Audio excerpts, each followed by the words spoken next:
দেশে বিদেশে যে যেখান থেকে আমার ভিডিও দেখছেন সবাইকে আসসালামু আলাইকুম। আজকে আমি যে কয়টা রান্না আপনাদের সাথে শেয়ার করতে যাচ্ছি তার সবগুলাই প্রায় আমার গার্ডেনের লাউ দিয়ে রেসিপিগুলা। আর এই তরকারিগুলো আমি আসলে অনেক আগে রান্না করেছি কিন্তু এডিট করতে পারিনি। একটু অসুস্থ ছিলাম, এখন আল্লাহর রহমতে সুস্থ আছি আলহামদুলিল্লাহ। প্রায় 2 সপ্তাহ ধরে আমি শুধু চিন্তা করছি ভয়েস কি দেব। এমনিতে তো আমি আসলে কথা বলতে পছন্দ করি, নিজের সাথে নিজে অটোমেটিকলি কথা বলি একা একা সারাক্ষণ, কেউ শুনুক আর না শুনুক। কিন্তু যখন ভিডিওতে ভয়েস দিতে যাই তখন আর খুঁজে পাই না কি যে বলবো। আমি যখন প্রথম এদেশে এসেছি তখন আমি দেখতাম আমার শাশুড়ি সবসময় একা একা কথা বলতেন। ভাবতাম আমি উনি একা একা কেন কথা বলেন। এখন আমি বুঝতে পারি যখন তোমার কথা বলার কেউ থাকে না তখন তুমি তোমার নিজেকে আরেকটা পার্সন বানিয়ে তখন কথা বলবে। যারা একা থাকতে পছন্দ করে তাদের আসলে এরকম কোনো প্রবলেম হয় না। আর আমার মতো মানুষ যারা একা থাকতে পারে না তাদেরই এই সমস্ত প্রবলেম হয়। সবসময় কথা বলতে পছন্দ করে, তারা কন্টিনিউ চায় কেউ তাদের সাথে কথা বলুক, সময় দিক, তার কথাগুলো শুনুক। আসলে এই দেশে কেউ কারো কথা শোনার সময়ই নেই। তার জন্য সবচেয়ে ভালো হলো সোশ্যাল মিডিয়া। সেখানে আপনি আপনার মনের কথা ইচ্ছেমতো বলতে পারবেন। কেউ শুনুক আর না শুনুক। বলার পর অন্ততপক্ষে আপনি শান্তি পাবেন। যাই হোক, এখন লন্ডনে ঠান্ডা এসে গেছে। তো আমি আর গার্ডেনে কয়েক মাস যেতে পারবো না। তো আমি গার্ডেনটাকে অনেক মিস করব, কারণ আমি গার্ডেনে কাজ করতে অনেক পছন্দ করি। তো গার্ডেন থেকে আমি একটা লাউ নিয়ে এসেছি, এটাকে কেটে রেখেছি এবং এটার স্কিনটাকে ভাজি রান্না করব এবং লাউর গলাটা দিয়ে আমি বড়া তৈরি করব। বার্মিংহাম থেকে আমার ভাগ্নি এসেছিল, তো ওর জন্য রান্না করেছিলাম। তো আমি এখানে লাউ দিয়ে গরুর মাংসটা রান্না করব। রান্নার জন্য আমি সবকিছু এখানে রেডি করে রেখেছি আর বাকি রান্নাগুলো এখন আমি করে নেব একটা একটা করে। সবগুলা তো আর শেয়ার করতে পারবো না। শুধু লাউ দিয়ে যেগুলো আমি রান্না করব সেগুলোই আপনাদের সাথে শেয়ার করব। এখন আমি শুধু বড়াটা রেডি করব। এর জন্য আমি হাফ কাপ ময়দা এবং হাফ কাপের মতো চাউলের গুঁড়ো নিয়েছি। হলুদের গুঁড়া এবং পরিমাণ মতো লবণ দিয়ে এবং একটু ধনেপাতা দিয়ে মিক্স করে নেব একটু ওয়াটার দিয়ে।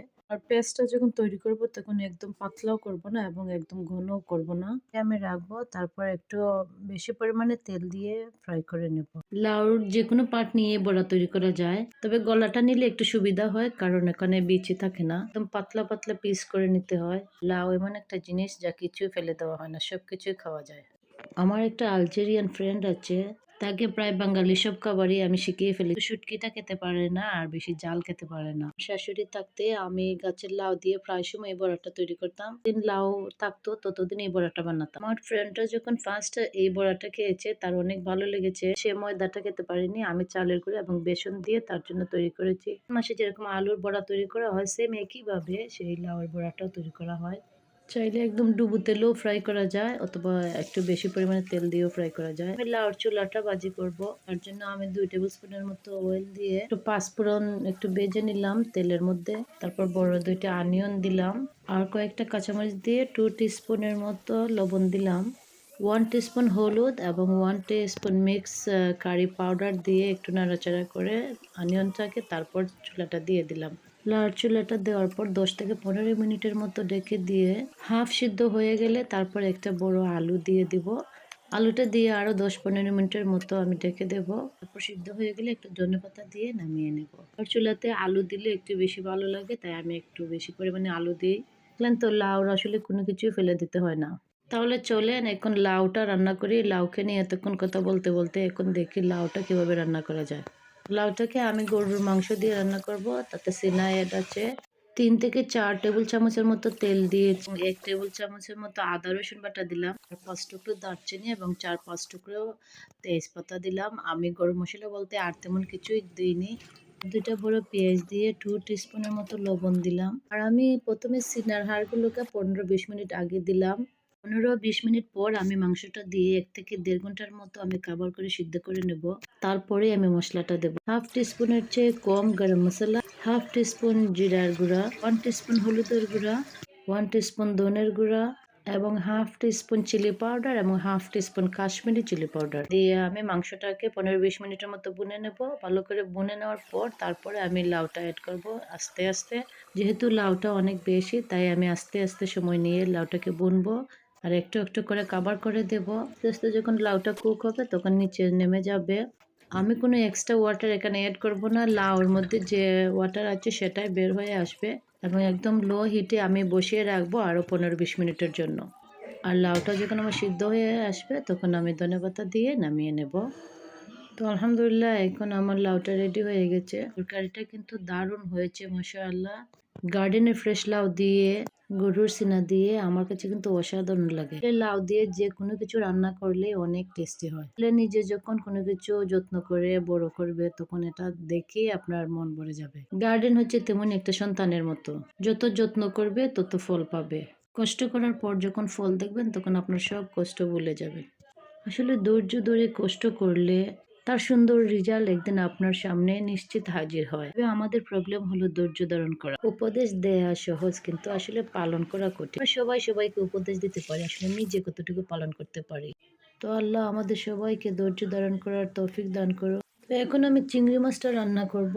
2 টেবিল স্পুনের মতো তেল দিয়ে হাফ রসুন দিয়ে একটু রসুনটাকে ভেজে তারপর 2টা পেঁয়াজ দিলাম, 2-3 টুকরো তেজপাতা এবং 2-3 পিস কাঁচামরিচ দিলাম, হাফ টিস্পুন জিরার গুঁড়া, 1 টিস্পুন ধনের গুঁড়া, 1 টিস্পুন হলুদের গুঁড়া, half teaspoon chilli powder, half teaspoon Kashmiri chilli powder. এখানে আমি একটা হাফ ক্যাপসিকাম দিয়েছি কেটে, আপনারা চাইলে টমেটোও দিতে পারেন। একটু সামান্য পরিমাণে পানি দিয়ে মশলাটাকে আমি ভালো করে কষিয়ে তারপর আমি চিংড়ি মাছটা অ্যাড করব।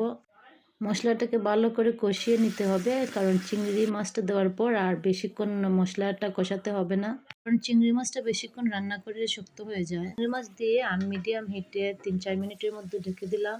চিংড়ি মাছের পানিটা চলে এসেছে তখন আমি আর ঢেকে দেবো না। তারপর আমি ধনেপাতা দিয়ে একটু হাই হিটে নেড়ে চেড়ে নামিয়ে নেব পানিটা শুকিয়ে গেলে।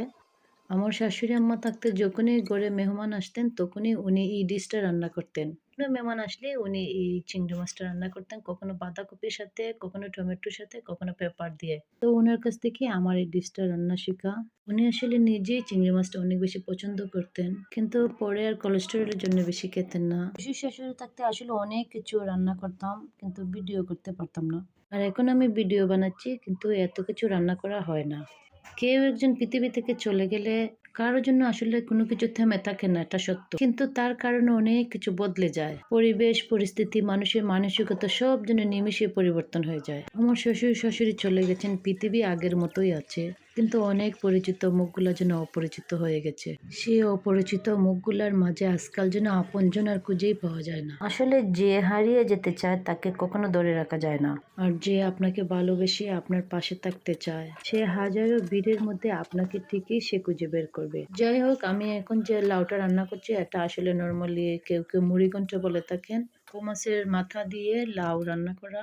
2 থেকে 3 টেবিল চামচ তেল দিয়ে এটাকে আমি একটা রসুন, একটা পেঁয়াজ দিয়ে গরম পানি আর লবণ দিয়ে গলিয়ে তারপর মশলা দিলাম 1 টিস্পুনের মতো হলুদ, 1 টিস্পুনের মতো ধনের গুঁড়া, 1 টিস্পুন মিক্স কারি পাউডার এবং হাফ টিস্পুন চিলি পাউডার। ওটা দিয়ে আমি নেড়েচেড়ে বসিয়ে রাখবো এবং সিদ্ধ হয়ে গেলে গলিয়ে আমি মাছের মাথাটা দিয়ে দেবো। মাছের মাথাটা দিয়ে আরো 15-20 মিনিটের মতো মিডিয়াম হিটে জাল দিয়ে তারপর ধনেপাতা দিয়ে নামিয়ে নেব। তাহলে অবশ্যই আমার চ্যানেলটি সাবস্ক্রাইব করে আমার পাশে থাকবেন, আমাকে সাপোর্ট করবেন। আপনাদের লাইক, শেয়ার, কমেন্টের আশায় থাকলাম। সবাই ভালো থাকেন, দোয়া করি। আল্লাহ হাফেজ এভরিওয়ান।